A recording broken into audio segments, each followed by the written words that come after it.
Silaha za nyuklia ni silaha zenye nguvu kubwa zaidi zinazotumia nishati inayotokana na mgawanyiko au muungano wa viini vya atomi, yani nuclear reaction. Ni silaha hatari zaidi kuwahi kutengenezwa na binadamu. Kuna aina za silaha za nyuklia. Aina ya kwanza ni bomu la atomi, yani atomic bomb, hutumia mgawanyiko wa atomi, yani fission. Ndio iliyotumika katika vita ya pili ya dunia iliyopigana mwaka 1945. Mfano, mabomu yanayopigwa katika miji ya Hiroshima na Nagasaki nchini Japan. Bomu la pili ni bomu la hydrogen, yani hydrogen bomb, hutumia muungano wa atomi, yani fusion. Lina nguvu mara nyingi zaidi kuliko bomu la atomic.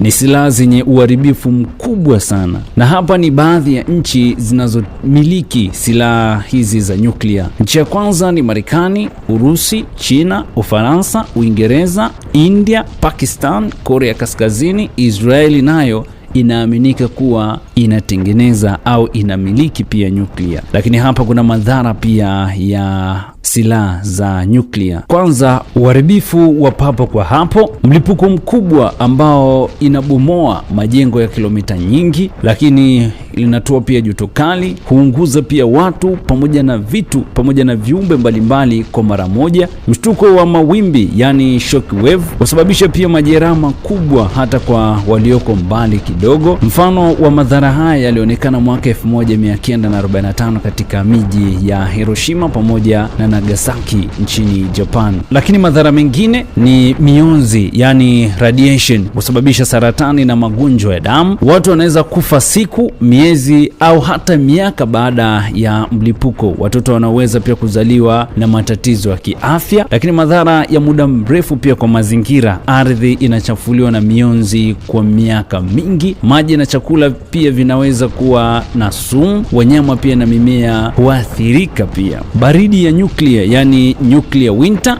ikiwa vita vya nyuklia vitatokea kwa kiwango kikubwa, moshi mwingi pia unaweza kufunika anga, jua litapungua, dunia inaweza kupata baridi kali sana, mazao yataharibika na kusababisha njaa duniani. Lakini kuna madhara ya kijamii na kiuchumi, vifo vya mamilioni ya watu, uchumi kuporomoka, hospitali na huduma za dharura kushindwa kufanya kazi, wakimbizi pia kuwa ni wengi. Kwa kifupi tu, silaha za nyuklia ni hatari si tu kwa nchi zinazohusika bali kwa dunia nzima, ikiwemo Afrika. Mfano, mabadiliko ya hali ya hewa na uhaba wa chakula. Kwa hiyo kwa kifupi, hiyo ndo nyuklia na madhara yake tumepata kuyaona kwa uchache. Kama unafahamu zaidi, niache kwenye comment, lakini kubwa zaidi usisahau bana kusubscribe channel yetu ya BM Basha TV. Vipi?